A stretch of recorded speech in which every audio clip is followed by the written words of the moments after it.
Module नैतिक सक्षमता प्रकरण 2 विस्तारित कुटुंब यामध्ये आपणा सर्वांचं स्वागत आहे. या प्रकरणामध्ये विस्तारित कुटुंबाबाबत सविस्तर चर्चा करण्यात आली आहे. विस्तारित कुटुंब हे एक असं वातावरण आहे जे आपल्याला प्रभावित करतं आणि जिथे आपण आपला प्रभाव पाडू शकतो. या कौटुंबिक वातावरणात आपल्या नैतिक सक्षमता विकसित होतात किंवा केल्या जातात. म्हणून विस्तारित कुटुंब हा या मॉड्यूलचा एक मुख्य भाग आहे. कारण कुटुंब हे समाजाचं एक मूलभूत संघटनात्मक घटक आहे. व्यक्तीला आयुष्यात आव्हाने पेलण्यास इथेच तयार केले जाते. त्याचप्रमाणे आयुष्यातील मूल्य प्रणाली ही कुटुंबातच विकसित होते. परंतु हे सुद्धा खरे आहे की दुर्दैवाने कुटुंबामध्येच व्यक्तीच्या काही धोकादायक सवयी तसेच वृत्ती विकसित होऊ शकतात. आता सद्यस्थितीत कुटुंब संस्था ही संकटात सापडली आहे असे या प्रकरणात म्हटले आहे.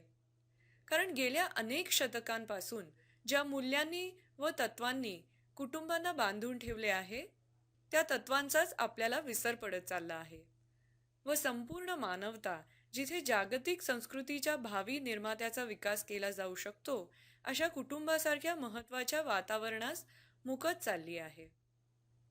म्हणूनच जे मानवतेला परिपक्वतेकडे वाटचाल करण्यासाठी मदत करू शकेल अशा कुटुंबाची नवीन संकल्पना सुसूत्रपणे मांडण्याचे काम आपल्या पुढे येऊन ठाकले आहे.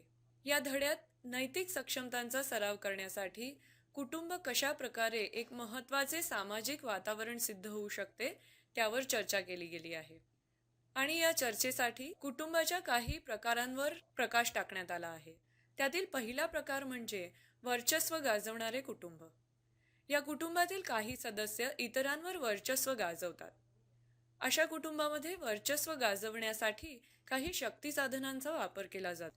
त्यातील काही शक्ती साधने म्हणजे पैसा, शारीरिक बळ, स्वतःच्या चारित्र्य सामर्थ्याचा दुसऱ्याच्या कमकुवतपणासंदर्भात वापर.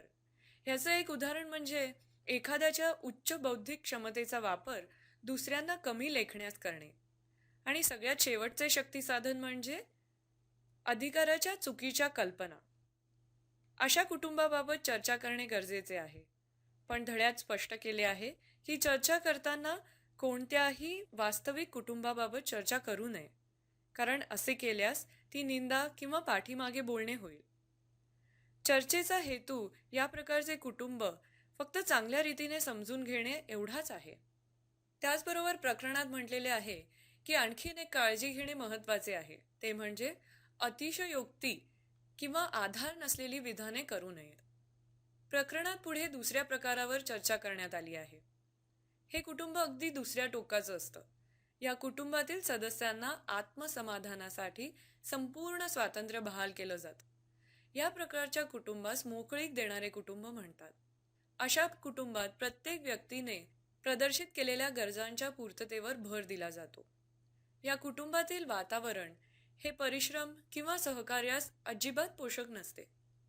आणि पुष्कळदा अशा कुटुंबातील मुलं ही एकटेपणा किंवा प्रेमापासून वंचित असल्याची तक्रार करतात.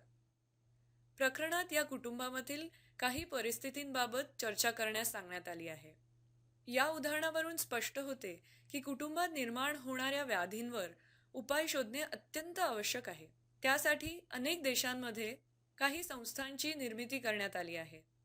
उदाहरणार्थ बाल संगोपन केंद्र, पाळणा घर, डे केअर सेंटर इत्यादी. जरी या प्रयोगांना थोड्या प्रमाणात यश आले असले तरी बालकांमध्ये काही नवीनच विकृती व दोष निर्माण झाले आहेत हे मात्र आपल्याला विसरता येणार नाही. या सर्व गोष्टींवर चर्चा करताना आपण अशा निरीक्षणाप्रत पोचतो की मुलांच्या विकासासाठी सर्वात महत्त्वाचे वातावरण हे कुटुंबातच असते. इथे मुले आपल्या आई वडिलांसोबत विस्तारित कुटुंबातील इतर सदस्य जसे काका काकू, चुलत भाऊ बहीण इत्यादींच्या सहवासाचा आनंद लुटू शकते आणि हा आनंद लुटत असतानाच स्वतःच्या नैतिक सक्षमता विकसित करू शकते. पण एक मात्र सिद्ध आहे की अशा कुटुंबाला आपला हेतू साध्य करावायचा असेल तर काही मूलभूत तत्वाधारे कुटुंबातील व्यवहार पार पाडले पाहिजेत. या प्रकरणामध्ये अशी 3 तत्वे सांगितली गेली आहेत.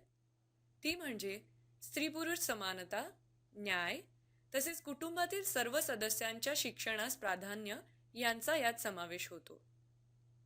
आता जर कुटुंबात पूर्णपणे स्त्री पुरुष समानता हे तत्व साध्य झाले तर कुटुंबातील सदस्यांच्या आपापसातील संबंधांमध्ये कोणते महत्त्वपूर्ण बदल होतील याबद्दलची चर्चा करण्यास सांगितले आहे. म्हणूनच याविषयी एक गट चर्चा करण्याची कृती दिली गेली आहे. चर्चेनंतर प्रत्येकाने एक कृती आराखडा तयार करायचा आहे. या आराखड्यात तुम्ही वैयक्तिकरित्या तुमच्या विस्तारित कुटुंबात, संस्थेमध्ये व समुदायामध्ये स्त्री पुरुष समानतेची अंमलबजावणी करण्याचा कसा प्रयत्न कराल किंवा सहभाग द्याल याविषयी लिहिणे आवश्यक आहे. पुढचा भाग म्हणजे या कृती पार पाडून त्याचा एक सुटसुटीत अहवाल तुम्हाला पुरवलेल्या फॉर्मॅटमध्ये भरून जमा करायचा आहे. हा फॉर्मॅट बहाई अकॅडमीमध्ये किंवा अकॅडमीच्या वेबसाईटवरती उपलब्ध आहे. या प्रकरणामध्ये एक सहाय्यक खेळ व एक कृती दिली गेलेली आहे. या खेळाचे नाव आहे कागदाची सहभागिता. हा या मॉड्यूलमधील दुसरा सहकार्यात्मक खेळ आहे.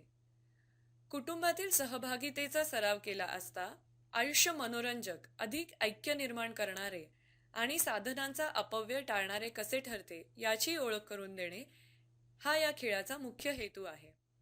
प्रत्येक गटात 4 ते 5 सदस्य असावेत आणि स्त्रियांचे व पुरुषांचे गट वेगवेगळे असावेत.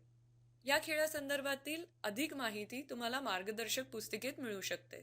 धड्याच्या शेवटी आणखीन एक मनोरंजक कृती सुचवण्यात आली आहे. धड्यामध्ये चर्चा केलेल्या विषयांवर नाटिका सादर करणे. उदाहरणार्थ, वर्चस्व गाजवणाऱ्या कुटुंबात किंवा मोकळीक देणाऱ्या कुटुंबात काय काय घडू शकते. प्रत्येक सादरीकरणानंतर प्रेक्षकांमध्ये दर्शवलेल्या कुटुंबातील सकारात्मक त्याचप्रमाणे नकारात्मक मुद्द्यांवर चर्चा करणे अपेक्षित आहे. प्रकरण 2 विस्तारित कुटुंब याची ओळख इथे संपलेली आहे. धन्यवाद.